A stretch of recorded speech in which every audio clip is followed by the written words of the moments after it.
I will just take a few minutes, 3 or 4.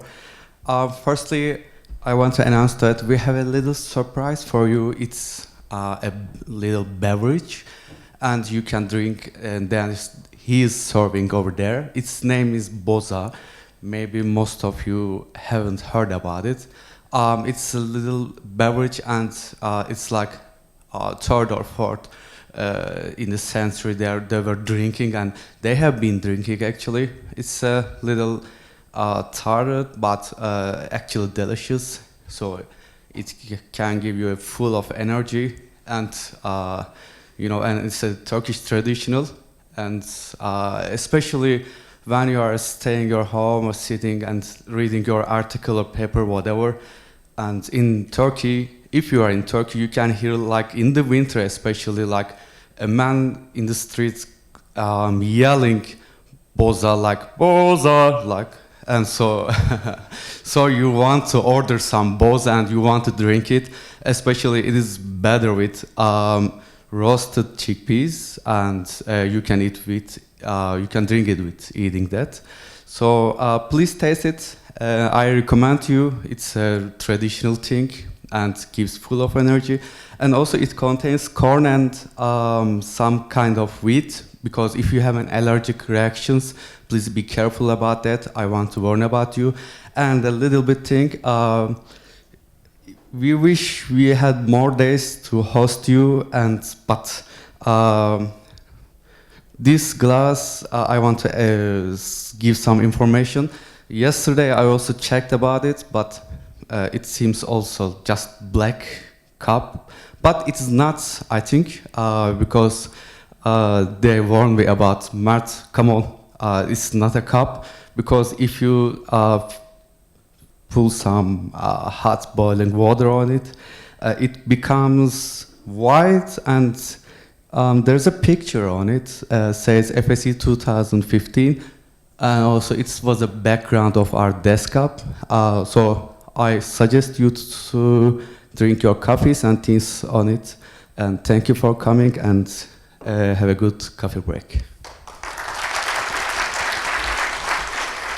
So some thank you, and also about the best paper award. So first I would like to thank that I had the opportunity to do this nice job. It was really a pleasure, nice experience. But of course this would not have been possible without the help of many, so I'm going to come to this. So I decided not to make any fun about the statistics, so just basic statistics. Yeah? So we had 76 submissions, which is significantly lower than the years before. But still, we accepted 28 nice papers. I think we can agree on this. We had 3 reviewers per paper and 5 per PC member paper, just to give you an idea of the review loads. Yeah? So, and as I said, it wouldn't have been possible to make this nice selection without the help of the PC committee. So I would like you to join me in thanking all the members of the PC committee.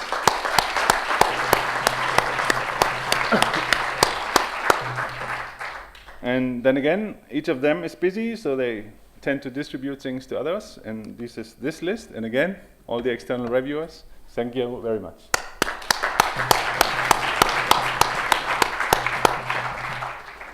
So this was for the program selection, but then there's also the small part of organizing the event. So is he here or is he outside? Yeah, thank you very much for doing such a great job.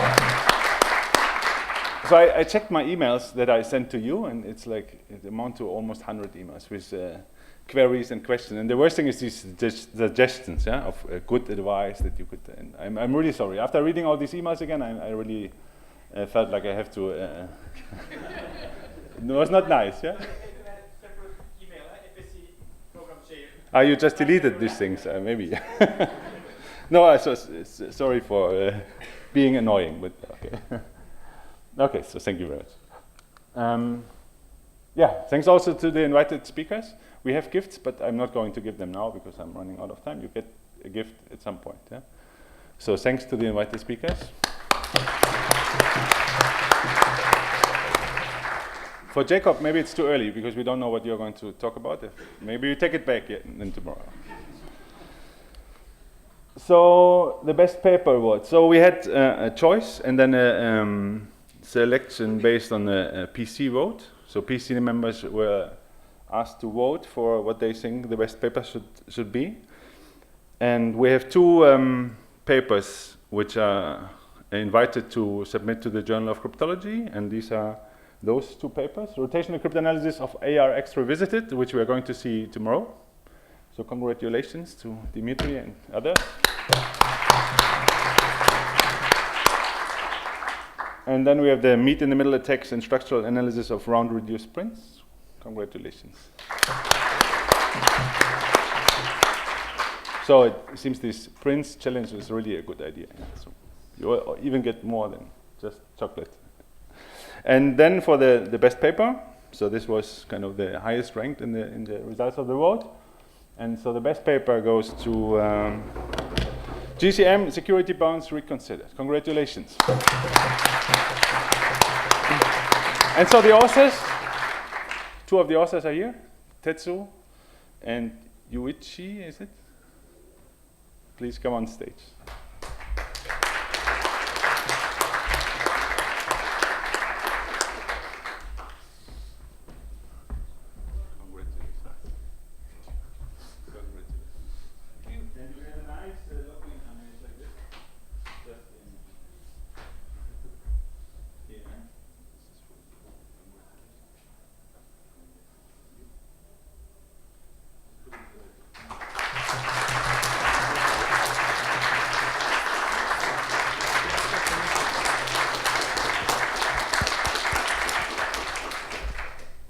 I think that's it.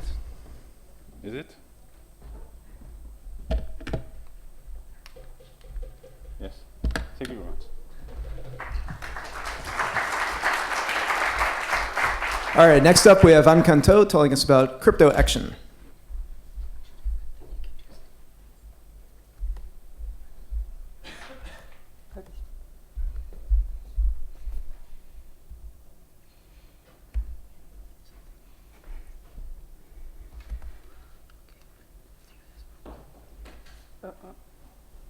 What happened? Looks like it's not on full screen. Not on full screen. No, The text disappeared. And we're missing some text. Did Yeah. anybody steal the text? If you go back.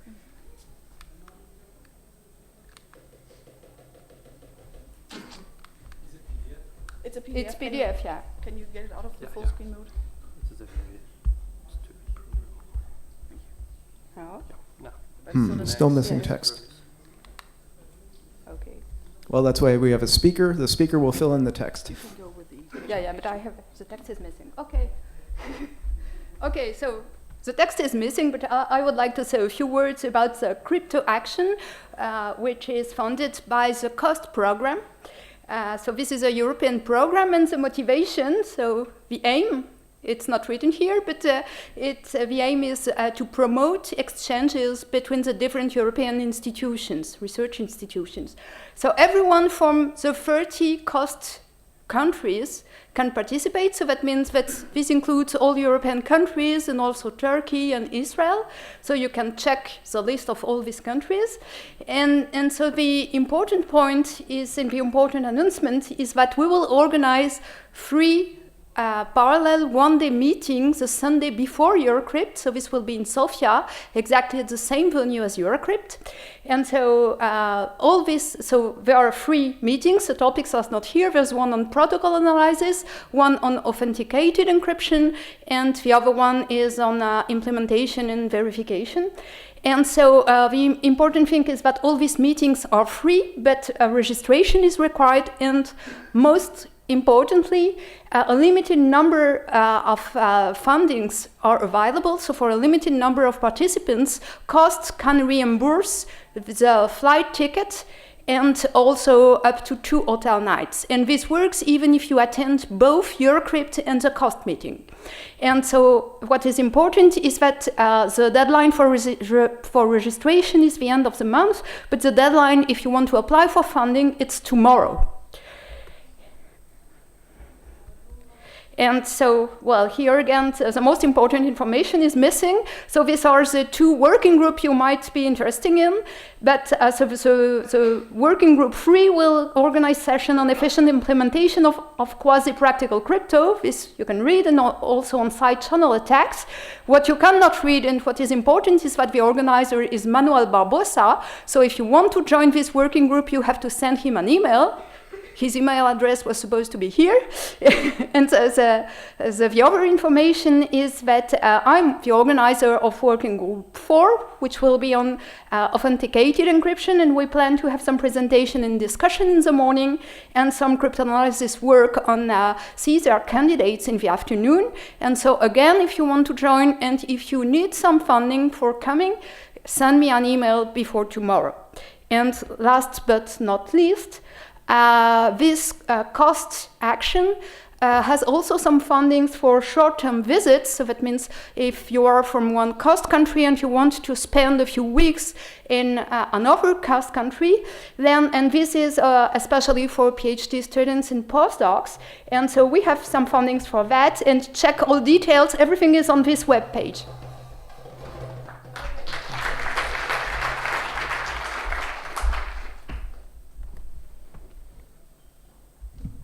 Okay, Maria is going to tell us about SHA 512/224 and SHA 512/256. Does that count to my time? Okay, thanks. Okay, so these are some results that we found in the last 2 weeks on some primitives with a very unbalanced ratio of numbers to letters. The names refer to the 2 newest members of the SHA-2 family, which were added to the standard in 2012. What the names try to tell you is that you take SHA-512 and then truncate it to the second number, so either 2224 or 256 bits. Now, why would anyone use that if we already have SHA-224 and SHA-256? It turns out that they are quite a bit faster on most platforms than the old versions. Additionally, they have twice the state size, so the normal generic attacks against Merkle-Darmstadt, narrow pipe Merkle-Darmstadt don't apply, so they might be considered more secure to some degree. The downside is nobody uses them and there is zero cryptanalysis. We tried to remedy that a bit, and these are our results. So we were able to produce collisions with practical complexity, of course, for up to 27 rounds, which is approximately comparable to the narrow pipe results. But things get a bit more interesting if we generalize the setting and look at semi-freestart collisions, so with non-standard IVs. Here we are able to attack up to 39 of 80 steps, which is interesting because we were not able to produce the same results for the narrow pipe versions, which should be easier to attack. It gets even, the differences get even higher if we start at freestart collisions, where we can attack up to 5 rounds more than previously for the narrow pipe versions. So counterintuitively, the wide pipe is practically somewhat easier to attack than the narrow pipe version. And incidentally, as a side product, we also got the best results on SHA-512 so far. Thanks. All right, next should be Leo Perrin telling us about Skipjack's F-table and S-box fun. Yeah. So, Skipjack was a block cipher by the NSA in the 90s, which was classified at first and then later released to the general public. When it was classified, there was some effort to try and reverse engineer how it was working, and in particular, Bruce Schneier made a Freedom of Information Act request showing that special care had been given to the S-box. And yet, when it was released, the S-box kind of sucked, at least as far as differential properties go. You have the differential properties of Skipjack, of a random S-box, and of the AES S-box. And as you can see, the S-box of Skipjack is much closer from a random S-box, which is a bit puzzling because we know that the NSA knew about differential cryptanalysis at the time. So, is it possible that they just generated the S-box at random? Well, if we look at the linear properties, so here on this graph you have the number of occurrences of the absolute value of the coefficients in the linear approximation table for Skipjack and for random permutations.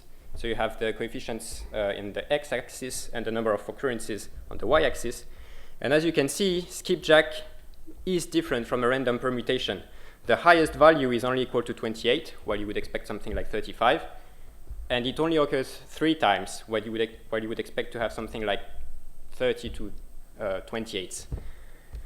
So using this observation, we can compute the probability that skipjack was picked uniformly at random among the set of all permutations from this set. So the probability that the highest value in the LAT is only equal to 28 at most is equal to this small thing, about 2 to the minus 26, which is pretty low. But if you also take into account that this 28 appears only 3 times, then the probability becomes 2 to the minus 54. So the probability that, if you look at the linear properties of the S-box of skipjack, the probability that it was picked uniformly at random among the set of all the permutations is at most 2 to the minus 54.4. So it wasn't. This tells us that F was not picked uniformly at random, that they did not generate a bunch of random S-boxes and then picked the best according to any criteria, because then this set would have had to contain at least 2 to the 55 S-boxes. And whatever was done improved the linear properties at a time when linear cryptanalysis wasn't really known in the academic world. But it can get even better. So if we define this quantity R, which is also connected with the coefficients of the LAT, we can imitate the properties of the linear properties of skipjack and generate S-boxes with very similar distributions. If we change the definition of R, the correlation won't be as high. The problem is that using the same method, we can also make better. So a bit puzzling here. Now for something which is not completely different, I only have 4 minutes, so I can't completely jump topics. When we tried to reverse engineer the S-box of skipjack with Alex, we decided to have a look at pictures. So this is the LAT of one of the S-boxes of the Clefia block cipher, Jackson-Pollock style. So what we did is we gave color to each numerical value, and then we plot the thing. You don't really see it, but there are some dents on the first line for the first 16 entries, and also on the first column. So you can use this picture to rule out randomness. It doesn't work on skipjack, but we were able to do the contrary. So starting from a picture to design an S-box. So you can use an S-box with the DDT like that, a candidate for the next NSA block cipher. Thank you.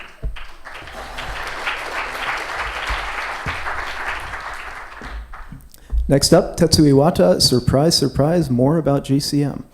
Hello, so I'm going to talk about GCM. This is a joint work with Shohei Ando and Yuichi Niwa. So we are interested in the event called counter collision. This is part of the encryption process of GCM, where we use a nonce n here, and we use these blocks to encrypt the plain text into the ciphertext. And we have another nonce n prime here, and the counter collision is the event that's the R times increment of the G hash value of n is equal to the G hash value of n prime. So we are interested in the collision between these two values. The known result about the upper bound on the counter collision probability says that it is bounded by alpha R times D divided by 2 to the 128, where alpha R is a constant that depends on R, and D is the maximum degree of the G hash functions. For R is equal to this value, alpha R is about 2 to the 22, and in the session before lunch, we presented the results saying that for these values of n and n prime, the counter collision probability is at least 2 to the 19.74 times D divided by 2 to the 128, where D is 2. If we turn this observation into an attack, then we make 2 encryption queries to see a collision between these 2 blocks. So because we need a block at this position, we need a long plain text. And we are interested in the case where we use short plain texts. So for instance, for R is equal to 1, alpha R is 32. And we are interested in deriving the lower bounds on the counter collision probability. And the known result says that for these values of n and n prime, which are 72 bits. The counter collision probability is this. And we still have a gap to fill here. So here we have our new results for these values of n and n prime, where n is 56 bits and n prime is 72 bits. The counter collision probability is 32 times d divided by 2 to the 128, where d is 2. So the bound, known upper bound, is tight, and this is the first example that matches the upper bound. How we obtained the result? Well, we experimentally figured out that n of this form is a good nonce that is likely to have a high counter collision probability. And then we shift this n in various ways with different lengths of the nonces and tested various nonce lengths to follow the length encoding rule of GCM. So the result was obtained experimentally, and the mathematical explanation of the result is not clear at present. So the known upper bound on the counter collision probability is tight when r is equal to 1. Thank you very much.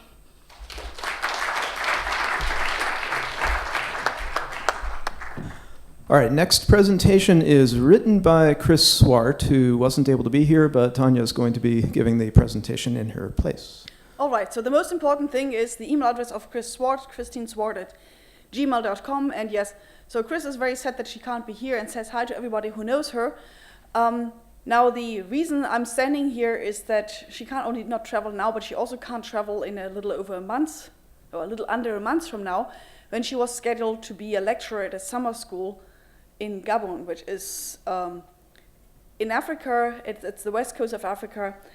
So the summer school that she's looking for somebody is pretty much on anything. Algorithmic theory of numbers and cryptology, partial differential equations, numerical analysis, and scientific computing. She and the other two people listed here were in the crypto part, and she in particular was scheduled to lecture on stream ciphers.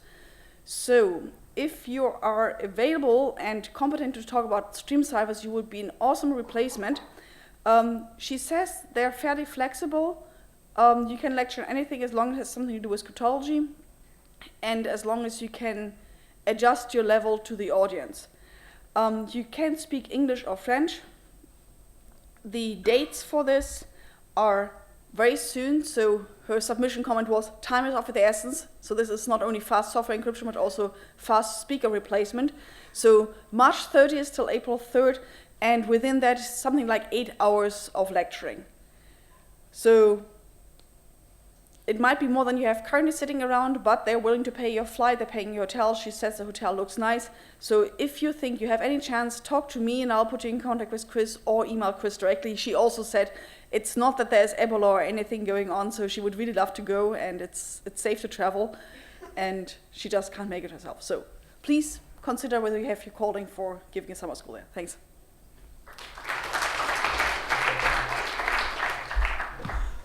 All right, next up, another potential source of money for some people here, lucky people, is updating the Prince Cipher Breaking Challenge. This is from Christian Rechberger.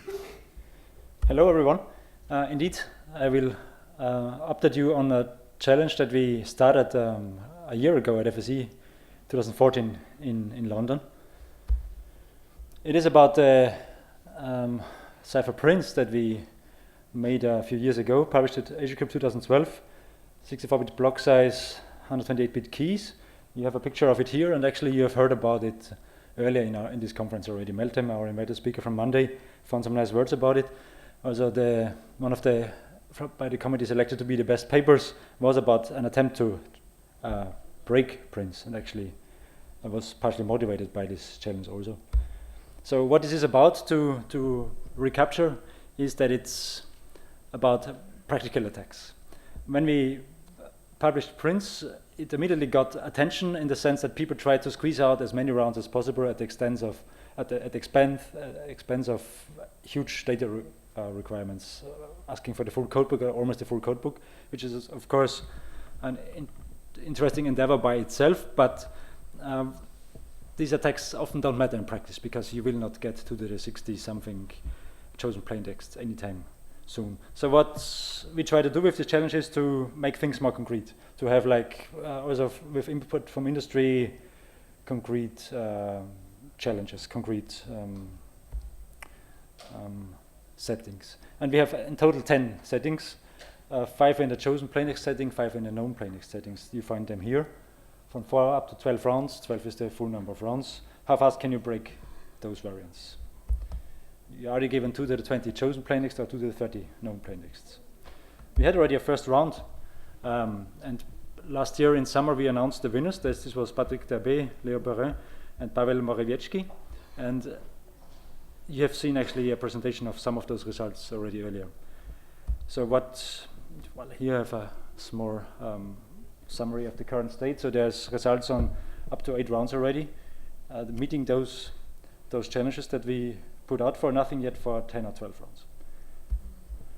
rounds. So what's happening now is that we will continue to run this challenge, and the prizes that we offer is for the best result in each of those 10 settings, Belgian beer or chocolate. And we also offer cash prizes for the first attack on 8, 10 or 12 rounds, which beats some more constraints, like faster than 2 to the 64 time or some practical amount of memory.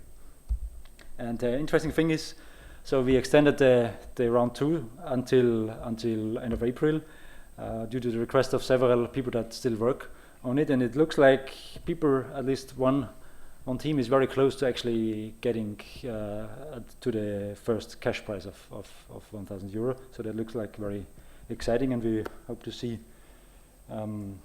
this result materialize soon. So that's the update here. To finish, there will be bonus points for clarity of description, early submission, and this kind of properties. So you will find more information on this website here. That's about it. Thanks for your attention.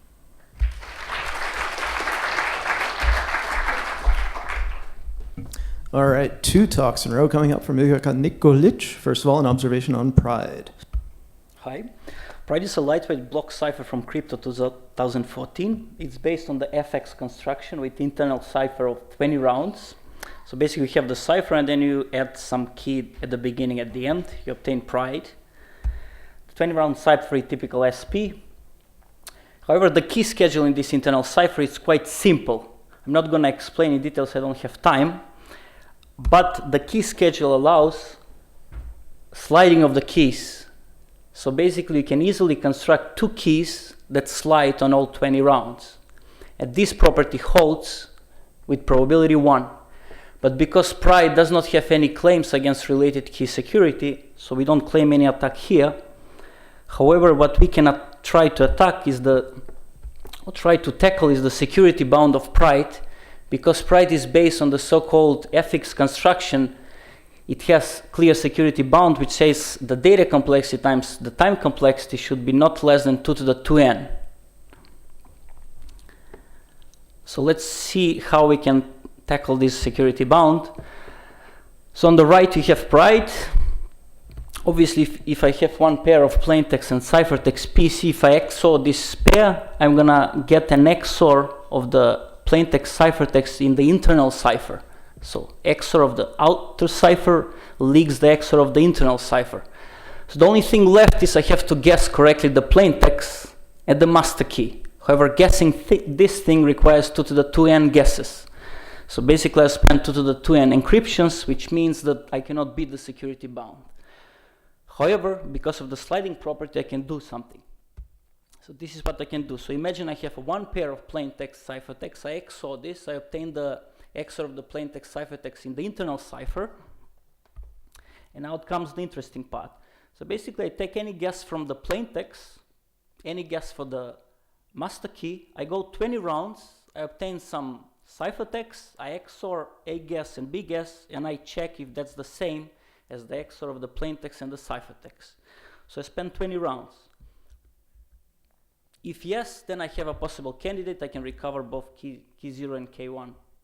But if not, I shift 1 round up. So whichever the first plaintext output after the first round, so whichever was here and whichever subkey was here, I'm gonna use this as a guess. So because of the sliding properties, these 19 rounds I get for free. I only have to spend 1 hour, one additional round to get another guess. Okay? So if it's not correct, I do again, I shift up, I spend only 1 round, not all 20, I get another guess and so on.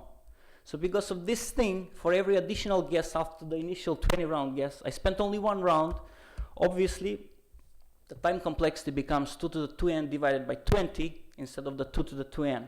So this sliding key schedule provides a speed up of 20, and the actual security bound of pride is d times t equals 2 to the 2n divided by 20. So it's kind of ridiculous, because if we increase the number of rounds, the security of the cipher reduces. Because if we had 100 rounds, the security would have been 2 to the 2n divided by 100. So like in actual pride, the last round is a little bit different, but still we can apply the same technique, but then we get a speed up of only 10 instead of 20. That's all, thank you.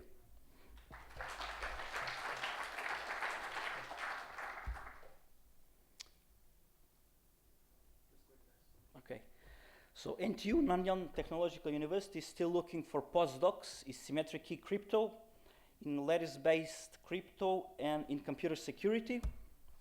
We have plenty of professors, plenty of research fellows to work with. We have quite a big crypto team. And we are really a research-oriented team. So, for example, in 2014, some of you have already seen this, we had publication on all major crypto conferences and workshops. And again, we are very research-oriented. On the Caesar competition, we have 12 submissions out of 57. In fact, we have so many that we started attacking our own each other candidates. You have seen today that Xiang Meng presented an attack on Jambu by Hong Jun. So Singapore is an amazing country. You have excellent, fantastic work-life environment. So if you're interested in symmetric key and lightweight crypto, please contact Guo Zhen. If you're interested in lattice-based crypto, you can contact Hua Zhong. Computer security and symmetric key, you can contact Hong Jun. That's all, thank you.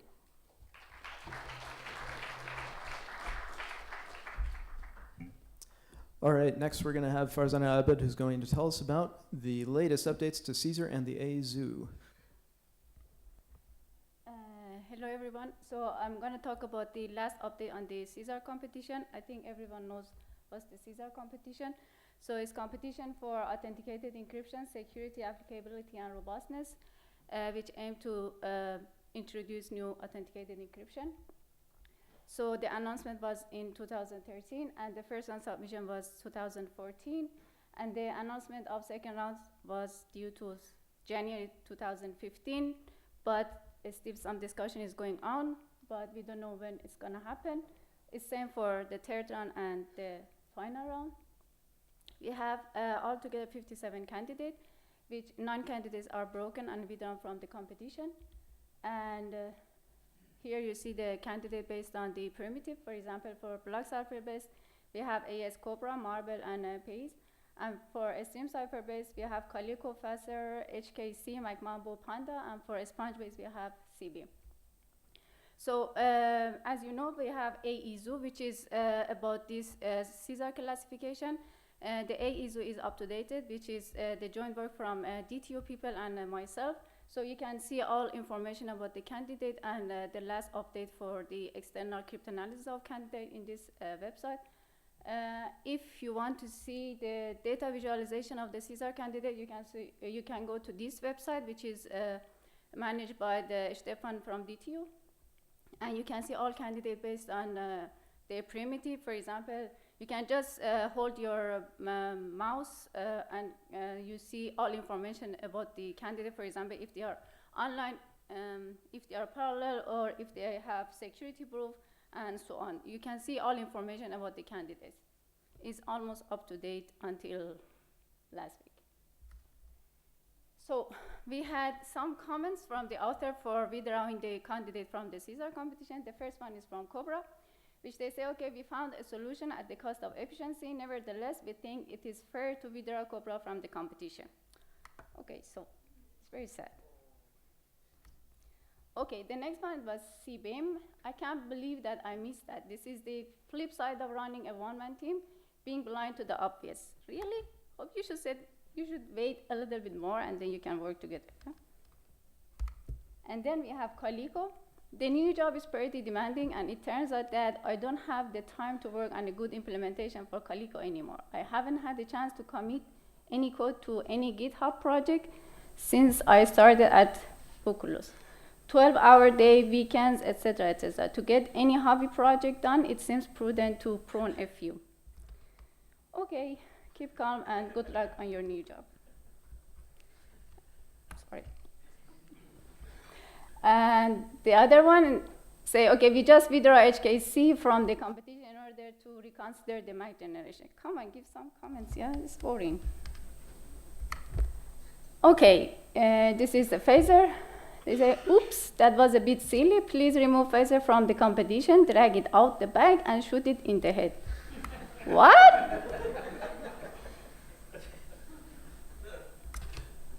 Okay, and then MacMambo. I'm withdrawing MacMambo formally, apparently saying it's dead isn't enough.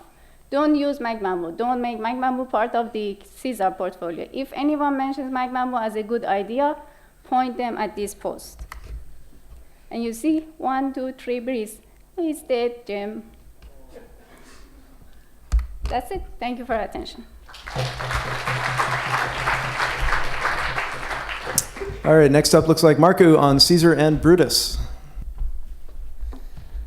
Yeah. Hello there. I'm actually with Tupitak. I'm Turkish now. Right. So Brutus is a testing framework for Caesar. So I grew quickly tired of Superscope. So right now it has 51 candidates and 159 reference variants and altogether 228 implementations.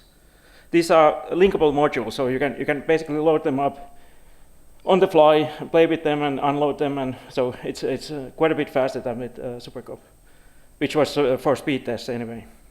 So there's a report and source code available.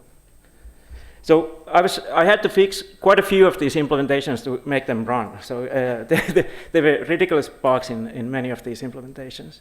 So you don't really have to run like Walgrind to find memory leaks, which would crash my statistical tests. You just grep for free, which is the only way of freeing up heap memory in libc. So I don't know what to do with these fixed implementations. I certainly hope that for round 2 people would have like proper implementations. So of course, this will burn and crash. And of course, you really shouldn't even need malloc because these algorithms should be able to run in place without any sort of dynamic allocation. And obviously on like bare metal embedded implementations, you don't even have malloc. And another thing I do is hardware implementations. And you can just imagine there's no dynamic memory allocation in hardware. So that's for round 2, when we are expected to actually submit hardware implementations.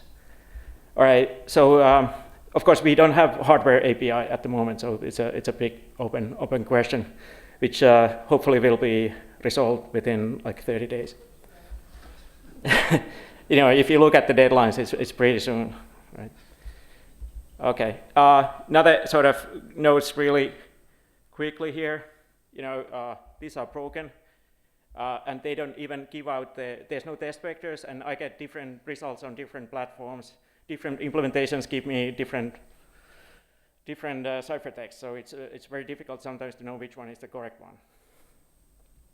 So please don't optimize it. Please provide like correct implementations for round 2. So that helps me along, because I have to rewrite them anyway for my future needs. Of course, there's total disasters like this one. So if you have 64K of authenticated data, it takes an hour to process because they actually use this ON squared modular reduction algorithm, which is bitwise. So that's 2 to 19 bits squared is 2 to 38 operations. That's it. That's it. I mean, Avalanche is amazingly creative, and you know they couldn't add one. Hence, its counter mode is ECB. That was like too hard. All right. So anyway, of course, I'll update it for round 2. Have automated tests and have a hardware API. Another thing I'm doing is I'm actually sort of plugging it into SSL for little experiments. Replacing AS GCM for these protocols, just to have like realistic profiles for testing. That's so. Hopefully, this will lead to the ultimate goal of CSAR, which is to replace AS GCM perhaps by 2020. And if we involve certain standardization bodies, it might. I mean, this is CFRG is like quicksand. You know, I don't want to go there, but it might happen. Thank you.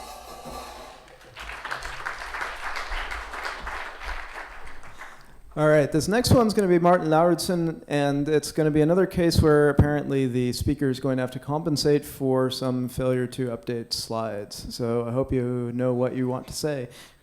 Okay. Oh, it's, wow, nice. Okay, so this is my only slide, apparently. So what I wanted to say is that Prost, this CSAR entrant is still in the game. Of course, we saw this morning that from Maria's talk that we have some pretty serious related key forgery attacks on Prost OTR. Also, she mentioned this work on ePrint, which now does related key recovery attacks on Prost OTR. There's really nothing here. Okay. So what I wanted to say is that we are still in the game. And what is the reaction to all this negative cryptanalysis coming our way? Of course, we fight back, and we are now on the way with improved security claims for Prost COPA and Prost OTR. And in fact, we claim now twice the bit security for those two modes as compared to the first submission. And I want to thank Bart Menning a lot for helping us with this. Plenty of time though. What else was there? So why do you like Prost anyway? Oh, it's just so awesome, man. It's so secure, so fast. Best replacement for GCM ever. Yes, we have a lot of external cryptanalysis, which is very nice. Keep it coming. This is, I think, a very good sales point for us. You know, I mean, just keep it coming. We can withstand it, promise. Also, in case we do make it to the second round, we will be taking out Prost OTR. But this is still 1 down and 2 to go, so just keep it coming. Thanks.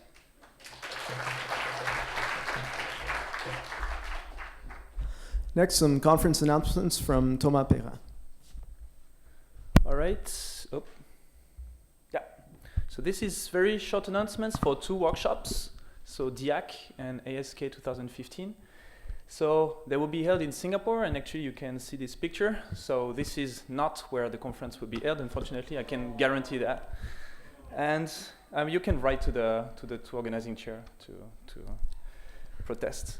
So DIAC, I think you all know what is DIAC workshop. So it's the conference affiliated to the CSAR competition. So whatever results that you may have on the CSAR candidates, some benchmark, some analysis, whatever.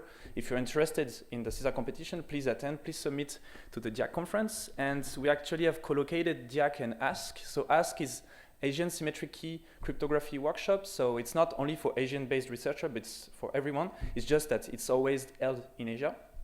So this conference is actually, in the morning, you get some invited talks, and in the afternoon, you get working groups.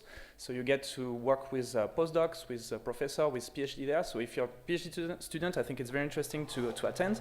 So you can see the dates here, September, okay? And if you want to contact the organizer, Jeremy and Lewang, thank you.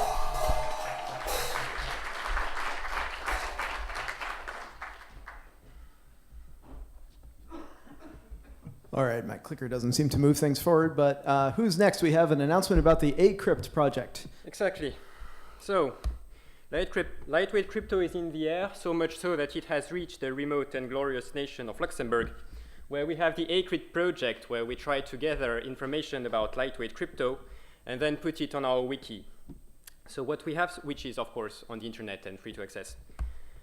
So far we have descriptions of lightweight primitives. We look both on a high level at how they work, but also in details about their inner workings and the trade-offs that the designers took into account, the relationship between the design and these kind of things.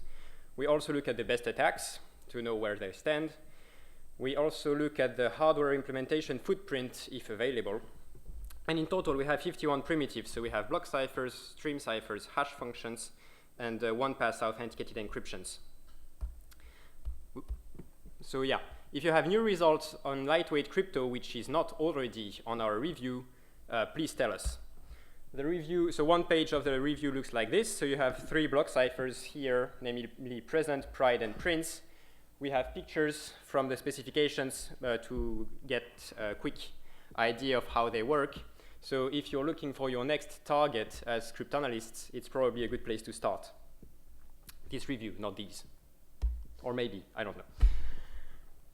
But then we don't just gather information from the literature, we also create our own. So we have a paper about benchmarking of lightweight block ciphers for the IoT. It has 2 HTTPSs in the URL for extra security. Yes. Then you know that you're fine.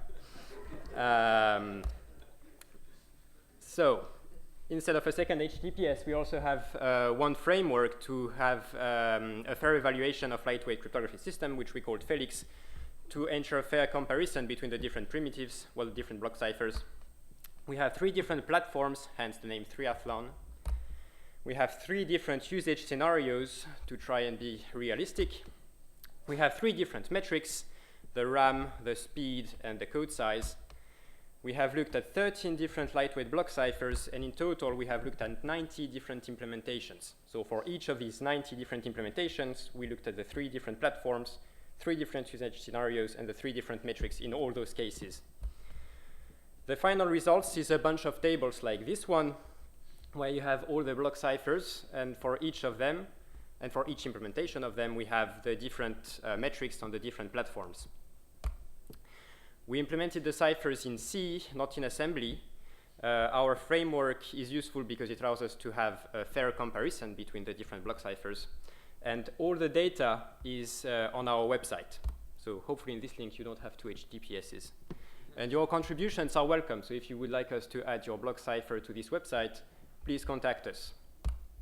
And the conclusion is very simple. Click on this link. Thank you. All right, apparently there's already a new submission to Acrypt, which is called You're stealing my joke. Oh, I'm sorry. You have to tell me in advance you're going to make a joke. Well, anyway, Norx 8 and Norx 16. Philip Jovanovic. Okay, so hi everyone. You probably all know the bigger brothers, the bigger siblings of Norx 8 and X16. These are Caesar candidates based on 32 and 64-bit words. They have state sizes of 512 and 1K bits. And we have instances that are targeted at security levels of 128 and 256 bits. So now Norx 8 and Norx 16 are the new variants from, I mean, the specifications are now like 2 weeks old, so it's pretty much work in progress. They are based on 8 and 16 bits. They have state sizes of 128 and 256 bits, and they target security levels of 80 and 96 bits. So it's again a sponge construction, or more precisely a monkey duplex construction. You can process header, payload, and trailer data in one pass. Here we have a table showing all the recommended parameter selections, and for what's interesting, so we have tag and key sizes of 80 bits for Norx 8 and 96 bits for Norx 16. We have RAID 40 and capacity 88 for Norx 8 and RAID 128 and capacity 128 for Norx 16. And in fact, for Norx 8, we are already using the new results that were presented by Bart earlier today. It uses the well-known permutation from the bigger siblings. So all that we did here is we replaced the rotation offsets so that they fit for the new word sizes. So for 8-bit we have 1357, And for 16-bit, we have 8, 11, 12, and 15. And we also did the maths for hardware implementations. So these are some rough estimations. For Norx 8, we expect that you get implementations with about 1,400 gate equivalents, and for Norx 16, it's 2,900. And we also ran some preliminary security analysis. So again, the round permutation has full diffusion after 2 rounds. There are no fixed points for our G, so for the quarter round function, and equivalently for the round permutation. And we also did some initial differential cryptanalysis, and you see here some bounds. For example, for the full permutation 2 rounds, you get 2 to the power of minus 29 and 2 to the power of minus 37 for Norx 16. So yeah, there is a work in progress paper which will appear later this week at the True Device workshop in Grenoble. And yeah, so if you're running out of targets for your cryptanalysis, please check out Norx 8 and 16. Thanks. All right, some more ACrypt submissions from Nikki Mua. Oh, fin. Yeah, what did I do? Yeah, I messed it up. That would be the end button. That's a little farther than you wanted to go. Now Yeah, you have to rewind through everybody's slides, and it counts against your time. Technical support? No. There should be a left button. Yeah, and go all the way through, or? Unless you can guess your page number, yes. Ah, but it goes quickly. Okay. No problem. So, yeah, here. Oh, I was announced already, or? Yeah, okay, yeah. So, so for all the speakers following, you have to press the right key to advance to the next slide. So here's a girl, Alice, who wants to design a block cipher, and as she knows a block cipher, if you want to design this, you need to design a round function and a key schedule. The question is, what should you be doing? Should you be choosing for a strong key schedule or for a weak key schedule? Well, one thing we may want to consider are related key attacks. But for related key attacks, this is something that you can avoid by choosing keys at random. And actually implementers like DES, triple DES, and many of the newly proposed algorithms are trivially vulnerable to related key attacks. So maybe this is something we should not be too concerned about. But something that we should be concerned about, which should be multi-key attacks. Because as I said, if you say that you want to choose the key at random every time you do an encryption, it can happen that you will encrypt, for example, in this case, the same plain text under a set of different keys. And this always leads to security erosion. And it's a very practical type of setting, because this is exactly what happens in the attacks on TLS, in the attacks on WPA-TKIP. So this is something we do want to take into account. So the question we want to ask ourselves is, what is the simplest block cipher you can design if you don't care about related key attacks, but you do care about these multi-key attacks that I mentioned? And sorry? The answer appears to be, surprisingly maybe, the Evan-Munster construction with a single n-bit key. So actually a variant of this construction. So what we do is we show that Evan-Munster in the multi-key setting has this security bound. And if you have an ideal block cipher that you consider in the same setting, then it has the same bound if you assume that keys are being changed frequently, which does happen in a lot of implementations. Both bounds are tight, and we give an overview of a lot of attacks that have been published in literature, also recently doing this. But a fast and secure implementation is much easier if you use an Evan-Munster block cipher. So hopefully this will encourage more people to look at this construction.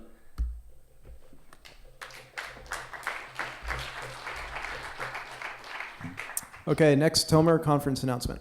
You jumped again, Nikki, somehow. No, slides. Yes, no, you didn't. So But if anything goes wrong, it is Nikki's fault. So apparently I'm here in the role of giving presentations for people who didn't come. I'll be talking about SAC and invite you to it. This is the 22nd year of SAC. and it moves around in Canada every year. And this year it's in Sackville. But actually it's in Sackville. But I think this joke is lost on my accent. It will be held at, right? Yes, Sackville. It will be held at Mount Allison University, which is 30 minutes from somewhere. And it's a peaceful and beautiful place, as you can see here. I don't even know if these are real pictures of the place. SAC has three main topics, which are those, and I hope everyone in the audience can read. And there's a special topic this year, which is privacy and anonymity, enhancing technologies and their analysis.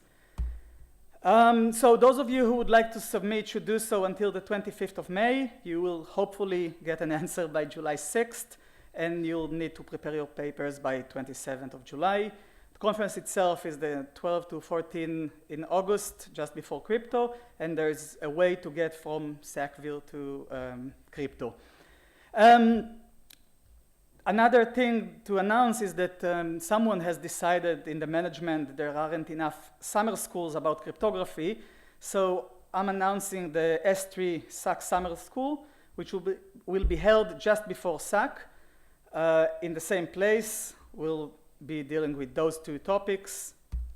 Registration is free. You can stay at the cheap dorms or the expensive hotel, and then you'll need to buy food vouchers.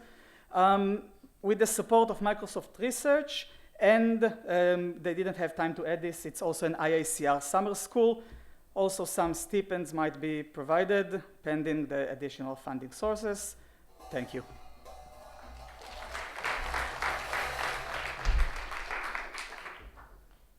Okay, next to Thiessen telling us about ciphers for MPC and FHE.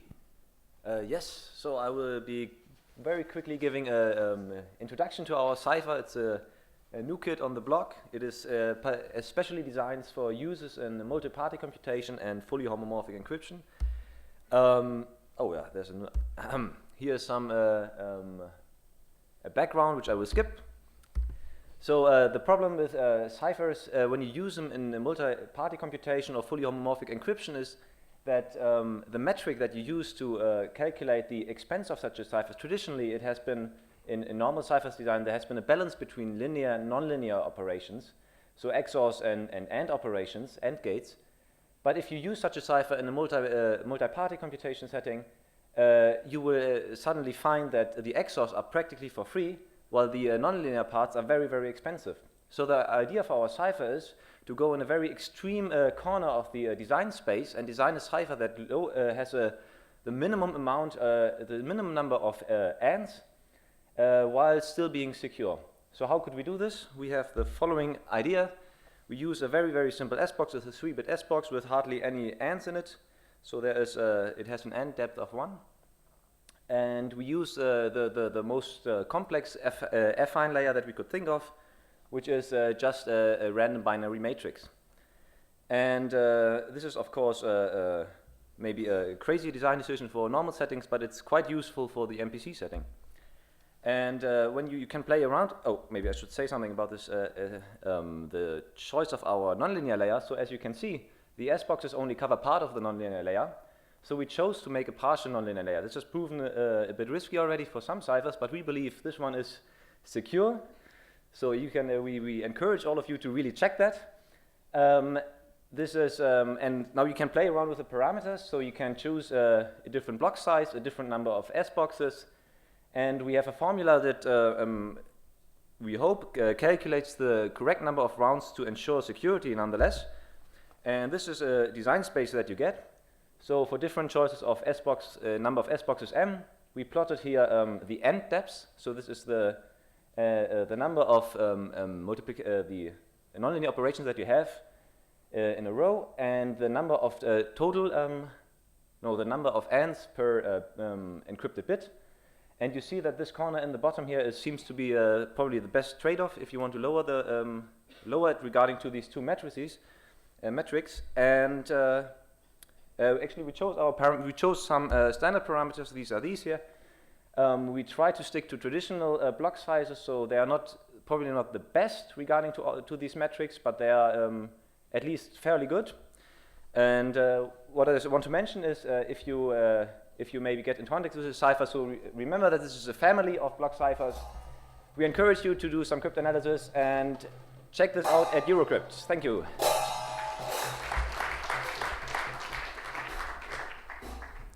All right, next, very important study from Stefan Kobel about S-boxes. Thank you for the introduction. Unfortunately, you didn't read the title, but nevertheless. Okay. Stefan Kobel will spend the remaining part of his time after I'm done with the announcement So while writing our last paper, SSBB-OX and other useful statistics on the ePrint archive. Thank you. So while writing our last paper, we had the problem, how do you actually spell S-box? And I was hoping to find an answer here at this conference, but already on Monday I got disappointed, because people use 3 different variants already on their slides, and I still don't know, how do I spell it? So what should we do? So easiest way is probably just follow the majority. I mean, how can they be wrong? So what did I do? I downloaded all PDF files, parsed through them, and checked which variant of S-box is used most often. And here are the results. So 50% of the papers used S-box, followed by 18% who used S-box. On third place, with 13%, there's S-box. And it seems that S-box is really unpopular because only 2 papers used it so far. So now we have this data, but we can do more analysis, like how many variants do single papers use? So 550 papers stick to 1 variant of S-box. 258 papers already use 2 different spelling variants of S-box. 100 papers used 3 variants, and 21 papers used 4 variants. Oh yeah, and 3 papers even decided to use 5 variants. So now that I already have all this data, why not do a little bit more? So this is the growth of, this is a plot showing the number of papers submitted in total on ePrint. So now there are around 8,000 since the year 2000. And just in the last 5 years, we got an increase of 61%. So this is the distribution over a year. So we start on 1st of January and end on 31st of September. And this shows the number of papers submitted on these days. And you can see some spikes, and you can even explain them. Because if you look at the submission lines of the conferences, Crypto, AsiaCrypt, Eurocrypt, you can always see a spike after the submission deadlines. And especially those 2 big spikes in February and in June, they also fall together with the notification of Eurocrypt and Crypto. But further research is needed on these to qualify these statements. So this is the distribution over a week. So Monday is the most popular day to upload papers on ePrint. But people still work on the weekend, so we only got a 50% decrease in efficiency on submitting papers on ePrint. So it's quite okay. Also for the months, we can do a similar thing. So February, May, November are the popular months, and December is really unpopular. So maybe you should cancel some holidays, or I don't know. So the 3 most popular days, 3rd of September, 16th of June, 23rd of February.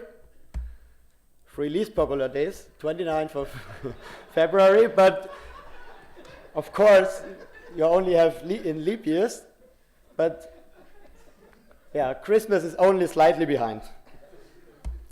And I also saw on Valentine's Day, 28 people submitted papers, which if you look at the average, so I don't know, either cryptographers are lonely or they don't like Valentine's Day. And I guess some of you already know that last week a 2-year-old record was broken. So on 2nd of March 2015, the most papers were submitted ever on ePrint. And this record was 2 years old.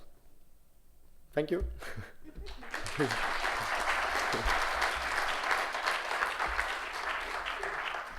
All right, finishing things off, Gregor will tell us about another conference. Yes. So time to think about FSE next year, which is going to be in Bochum. And yes, I hope you. Who was that? Yeah. registration cancelled. So we already have, we have dates, and we have the program chair. Thomas Perrin is going to be the program chair next year, and we have a preliminary website up where you can find the dates.